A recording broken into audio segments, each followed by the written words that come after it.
ஸ்ரீ பைரவி ஜோதிடம். நாமக்கல் ஜோதிடர் விஜயா. என் தாய் தந்தைக்கும் கற்றுக் கொடுத்த அனைத்து குருமார்களுக்கும் உங்கள் அனைவருக்கும் நன்றியுடன் வணக்கம்.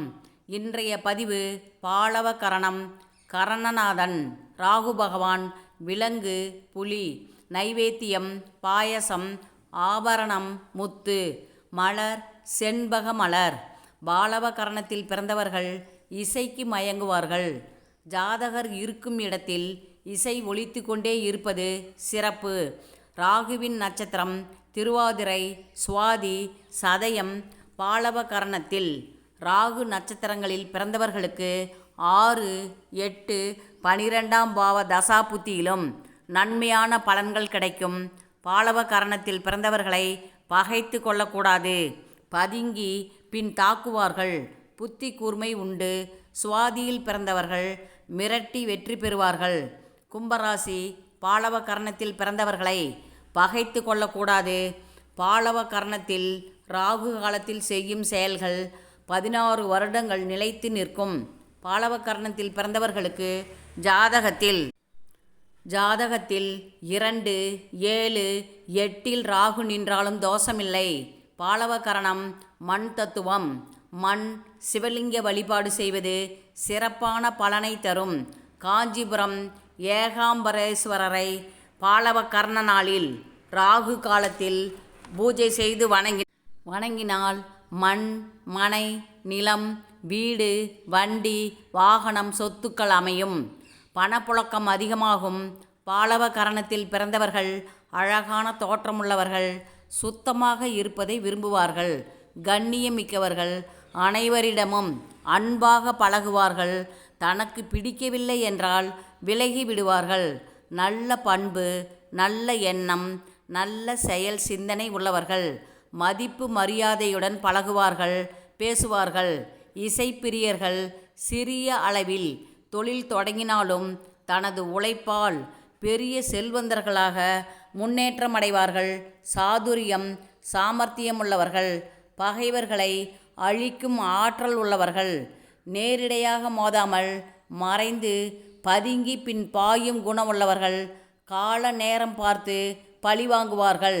மற்றவர்களுக்கு உதவும் குணமும் உள்ளவர்கள். குடும்ப உறுப்பினர்களிடம் அனுசரித்து செல்வார்கள். பாலவ கரணத்தில் பிறந்தவர்களுக்கு ராகு தசாவில் நல்ல பலன்களும் வெற்றி மேல் வெற்றியும் கிடைக்கும். பாலவ கரணத்தில் ராகுவின் நட்சத்திரத்தில் பிறந்தாலும் ராகு யோகியாக உள்ள யோகத்திலும் பிறந்தவர்கள் செல்வந்தர்கள். 6, 8, 12 தசாபுத்தியிலும் அதிர்ஷ்டம் உண்டு. ராகு பலமாயின் அடுக்குமாடி குடியிருப்புகளை கட்டுவார்கள். பாலவ கரணம் சித்திரை நட்சத்திரம், விசாக நட்சத்திரத்தில் பிறந்தாலும் நல்ல யோக பலன்களை அனுபவிப்பார்கள்.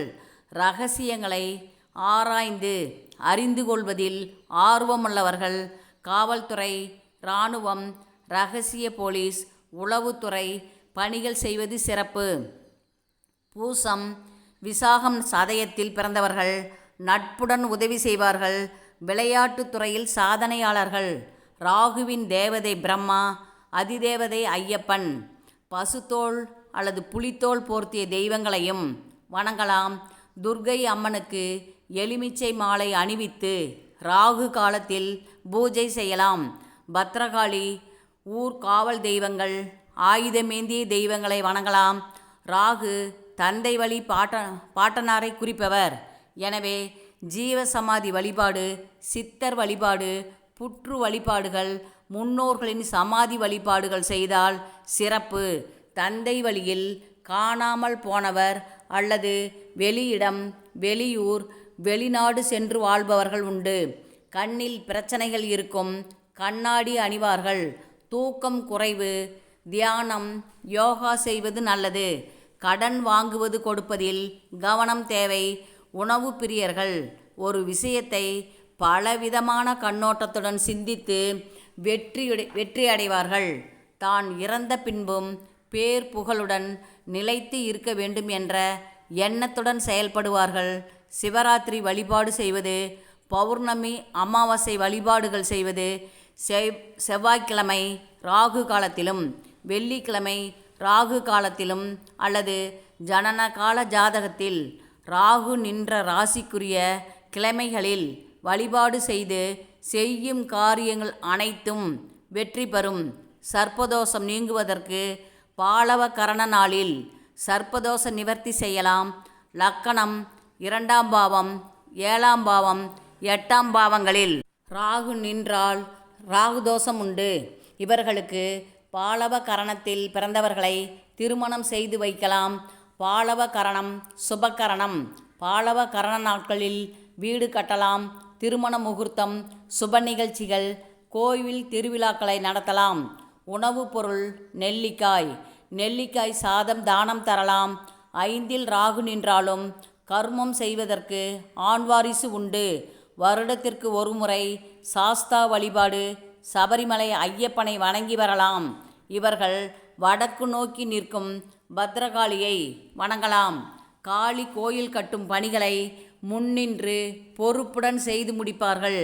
வீட்டில் தூபம் போடும் பொழுது வெண்கடுகு சந்தன பொடியை கலந்து தூபமிடலாம்.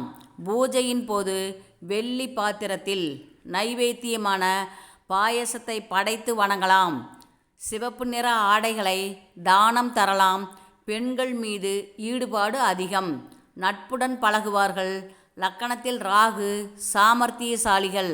அழகான தோற்றம், தான தர்ம சிந்தனை உள்ளவர்கள். 2இல் ராகு வாக்குப்பளிதம் உண்டு. பொய்யை மெய்யென்றும் மெய்யை பொய்யென்றும் பேசுவார்கள். 3இல் ராகு பொருளாதார வளர்ச்சி, முன்னேற்றம் ஏற்படும். 4இல் ராகு வீடு, நிலம், மனை வாங்கி விற்கும் ஏஜெண்டாக தொழில் செய்யலாம்.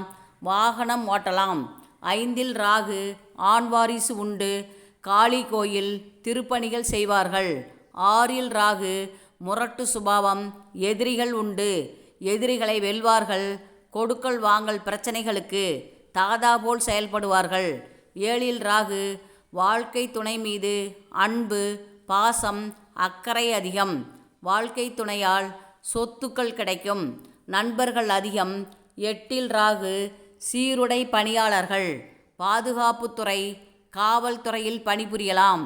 உயரமான இடங்களில் பணிபுரிவார்கள். 9இல் ராகு உறவினர்களின், நண்பர்களின் குடும்பங்களில் சுப நிகழ்ச்சிகளை முன்னின்று நடத்தி வைக்கும் முக்கிய பங்கு வகிப்பார். சங்கீதத்தில் ஈடுபாடு உடையவர். பயணங்களால் ஆதாயமடைவார். எங்கும் எதிலும் வெற்றி உண்டு. 10இல் ராகு செல்வம், செல்வாக்குடன் செல்வந்தராக வாழ்வார். நல்ல வேலை, தொழில் அமையும். 11இல் ராகு ஆசைகள் அனைத்தும் நிறைவேறும். 12இல் ராகு வெளியூர், வெளிமாநிலம், வெளிநாட்டில் வாழ்வாதாரம் அமையும். பூர்வீகத்தை விட்டு வெளியில் வாழ்வார். திருவாதிரை, சுவாதி, சதயம் ராகுவின் நட்சத்திரங்களின் 4 பாதங்களும் முழுமையாக ராசியில் நிற்கும். பாலவ கரணத்தில் பிறந்து இந்த நட்சத்திரங்களில் கிரகங்கள் நின்றாலும், கோச்சாரத்தில் கிரகங்கள் பயணம் செய்தாலும் லக்கணத்திற்கு எந்த பாவகமாக வருகிறதோ அதற்குரிய பலன்களை ராகு பகவான் தருவார். திருவாதிரை நட்சத்திரத்தில் பிறந்தவர்கள் தில்லை நடராஜரையும், சுவாதியில் பிறந்தவர்கள் மகாலட்சுமி தாயாரையும், சதயத்தில் பிறந்தவர்கள் யமதர்மராஜனையும்